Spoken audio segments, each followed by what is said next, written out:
Esta pregunta se relaciona con los paneles 11 al 13 de la exposición, donde se analizan gráficamente tres casas destacadas.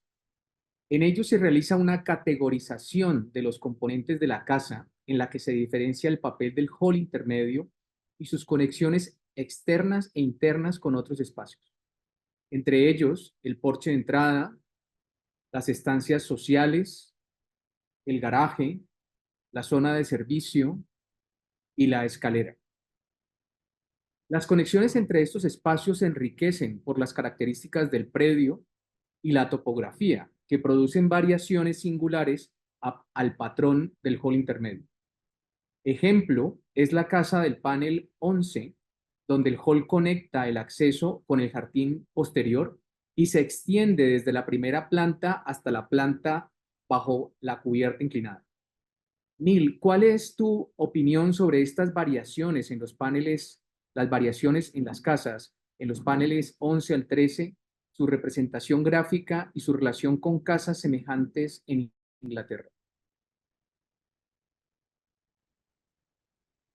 Bueno, lo que me parece interesante de estas tres casas es que todas son diseñadas por los mismos arquitectos, que son los que les mencioné antes, Trujillo Gómez y Martínez Cárdenas. Y son construidos durante un periodo de 3 años, entre el 39 al 42. Y dos de ellas, la casa de Puyana y la casa Ernesto Puyana, quizás pueden ser hermanos, no lo sé. A lo mejor simplemente es la coincidencia que tengan el mismo apellido. A lo mejor Luis Lara es un pariente o a lo mejor no. Pero entonces esas tres edificaciones tienen muchas similitudes en términos de los arquitectos, pero solamente hay una de las tres casas que me parece que sí funciona verdaderamente con el tema del hall intermedio y es la tercera, que es la casa Ernesto Puyana.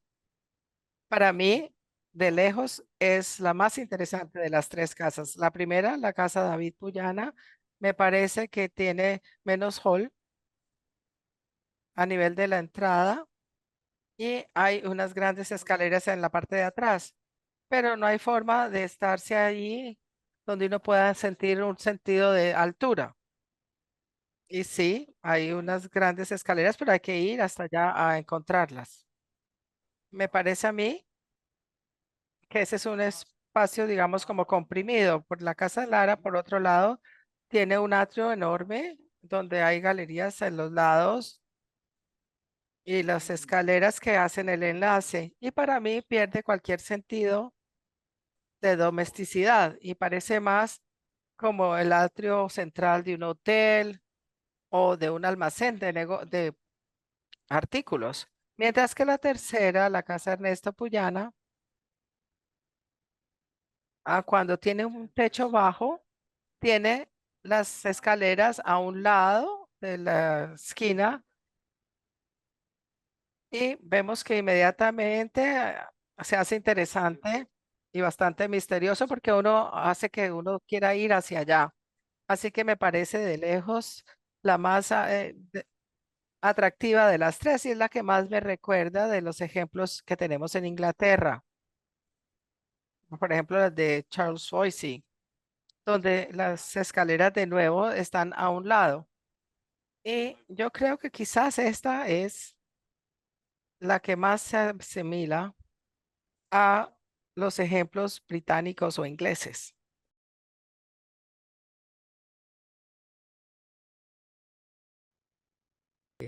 Bueno, los casos seleccionados buscan ilustrar esa variedad de posibles conexiones que se establecen entre el hall intermedio, el porche de entrada, las estancias sociales, el garaje, la zona de servicio y la escalera, que establecen relaciones variadas en donde se matizan a su vez por circunstancias específicas, ¿no? Como el predio, la topografía y consiguen pues imaginativas inflexiones a los modelos ingleses originales. El primer caso muestra una casa aislada, ¿sí? Que se implanta en una manzana triangular en pendiente. El bloque del núcleo social principal de la casa se ubica en el eje del acceso en una cota intermedia que define dos jardines opuestos, con una diferencia de altura que se resuelve con con el descanso de la escalera. El hall intermedio y la escalera principal, en el extremo opuesto al acceso, logran vincular las tres plantas de la casa, desde la entrada hasta el nivel superior, constituido por un gran espacio social bajo cubierta. El segundo caso, la casa se ubica en un amplio predio rectangular entre medianeras y se compone de dos bloques desfasados, un cuerpo principal y uno complementario de servicios. En el primer piso, el hall intermedio integra 5 estancias sociales, incluida la escalera principal, que en este caso, como lo decía Neil, pues está acodada, ¿no? Es lateral. Y en el tercer caso, ilustra un tipo de agrupación continua con una casa con semisótano. Allí se establece una conexión casi continua entre el porche circular, el hall intermedio, que integra las estancias sociales, y una escalera monumental que remata la secuencia con una tensión vertical. Pero insistimos que estos son 3 casos resaltados porque constituyen solamente pues, una muestra de esta multiplicidad de variaciones autóctonas bogotanas. Bueno, yo en mis intervenciones siempre aparece una referencia a la Bogotá de origen español. Me interesa comparar los caracteres de la ciudad fundacional con los barrios ingleses. Así que ya en el primer día comenté que en la ciudad colonial española, tanto la manzana como la parcela se convertían en recintos arquitectónicos, de modo que el recinto de la manzana contenía a los de las parcelas y estos a su vez contenían los patios, que son también recintos, según una autosimilitud fractal muy interesante. Tanto el trazado urbano como la parcelación en esa ciudad imprimen regularidad a la arquitectura, cosa que no ocurre en los barrios a la inglesa, ¿no? Y la pendiente del terreno parece que no altera sustancialmente la relación entre las piezas.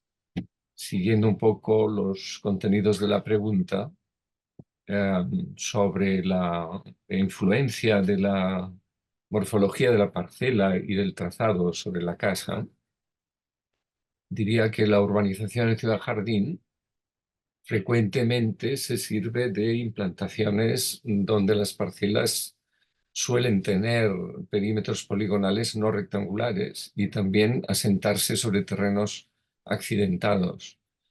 La pendiente repercute entonces unas veces dentro de la casa, en su sección, como se ve en el primer ejemplo de la casa David Puyana, y otras veces estos desniveles se resuelven en el exterior, en la parcela, en el jardín. La casa David Puyana muestra esa clara articulación de los niveles dentro de sus espacios, de modo que los recorridos internos otorgan un sentido palaciego al espacio y expresan intencionadamente el lujo de la vida de sus habitantes. También las simetrías cruzadas y las transparencias denotan que se trata de una arquitectura de autor que contrasta con la vocación anónima de las casas coloniales. En la exposición quizá hubiera sido útil tener elaborado un dibujo de la planta de la casa con su parcela, es decir, dibujar más la parcela con toda su importancia, porque ahí se pondría en evidencia cómo los jardines se utilizan, como sucede en esta casa, David Puyana, como una sinécdoque de la naturaleza y expresan una vocación aislada y antiurbana en esa casa especialmente. Mientras que las otras, la casa Luis Lara, tiende a llenar su parcela. No hay prácticamente jardín y entonces se muestra como una serie de townhouses con su fachada alineada casi con la calle. Y por último, la casa Ernesto Puyana, y en esto estoy de acuerdo con las observaciones que se han hecho, cultiva de un modo bastante enfático y delicado el estilo neotudor y es más fiel a los modelos. Gracias. This is Ernesto Puyana House. Era una persona muy rica y era propietario de casas en el barrio La Merced, en la ciudad de Bogotá. Su casa de 3 pisos consiste de una entrada principal con una entrada angosta con pequeños patios alrededor. Y como variación, vemos que hay acá una característica que se comparte con todas las casas del barrio. Y el hall de entrada está centrado en el plano con acceso a los cuartos y es llamado como el gran hall. Este hall integra 3 cuartos sociales que se interconectan entre ellos y se comunican directamente con la zona de servicio. Aquí vemos las escaleras que va desde el piso hasta el espacio social que está en el segundo nivel. El estilo inglés escogido para todas las casas en el barrio La Merced no era solamente un reflejo de los arquitectos, sino también como un símbolo de estatus con el término social de sus habitantes. Por eso la casa y el hall también tienen que entenderse como un espacio para representaciones sociales, dando una gran idea de las funciones sociales con un nivel cualitativo con este hall. La biblioteca que está al frente de la casa como una proyección de esta zona se accede desde la entrada principal del hall. Esto debe tener una importancia especial ya que tiene paneles de madera, una ventana grande y una chimenea. Y vemos aquí que se conecta con la biblioteca que también era como la zona masculina con la decoración que se muestra con esas paredes de madera oscura.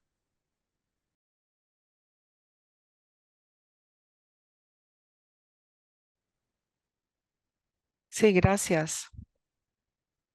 Me parece difícil recordar todos los puntos que se han mencionado, pero el más reciente de pronto lo puedo utilizar,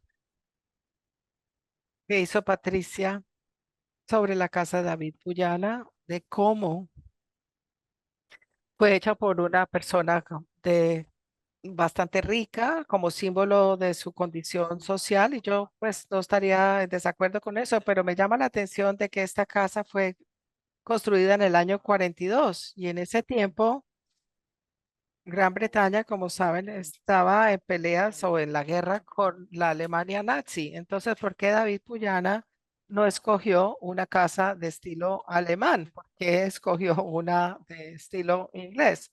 O de pronto uno podría decir, o sea, que esta era una forma de introducir estas casas de estilo inglés, como fue lo que pasó en Alemania después. Entonces puede ser como un gesto y algo de fe que tuvieran en este tipo de arquitectura. La arquitectura de la reina Isabel I y de una época en la cual Inglaterra era bastante poderosa. Y a lo mejor en el año 42 es como una reinterpretación de eso. Los comentarios de Antonio sobre la misma casa creo que realmente es muy interesante y puedo ver en la parte transversal cómo ya empieza a involucrarse en la parte del jardín y también la elevación que creo que lo mencionó Patricia es donde está la ventana muy grande y las escaleras teniendo una gran relación con esa ventana y el espacio del patio que está en el exterior. En Escocia, más que en Inglaterra, nos preocupa muchísimo esas ventanas que miren hacia el sur para poder recibir el sol. Entonces, vemos que la importancia de que tuviéramos el sol acá en Inglaterra, pero usted está más cerca del Ecuador y entonces una ventana no necesariamente en Bogotá sea para eso. Sin embargo, esto sería algo que sería muy aceptable en el clima de Bogotá. Muy importante, más que lo que nosotros. Pero bueno, las casas británicas trataban de responder a la parte exterior. Y a inicios del siglo XX y a finales del XIX, las personas que tenían dinero construían estas casas con ropa mucho más pesada de la que usábamos ahora. Por ejemplo, la ropa interior era de lana y entonces de esa manera no estaba uno con frío todo el tiempo. Entonces, los cuartos abrían hacia las terrazas y también podían usar esas terrazas por la parte externa de las edificaciones, muy parecido a lo que ustedes mostraron en la parte de la Casa Puyana. Y yo creo, los que hacían esta arquitectura en relación con el jardín, hacían esto y era muy importante considerar la parte exterior y eso trabajaba de forma conjunta, digamos, trabajaban conjuntamente. Y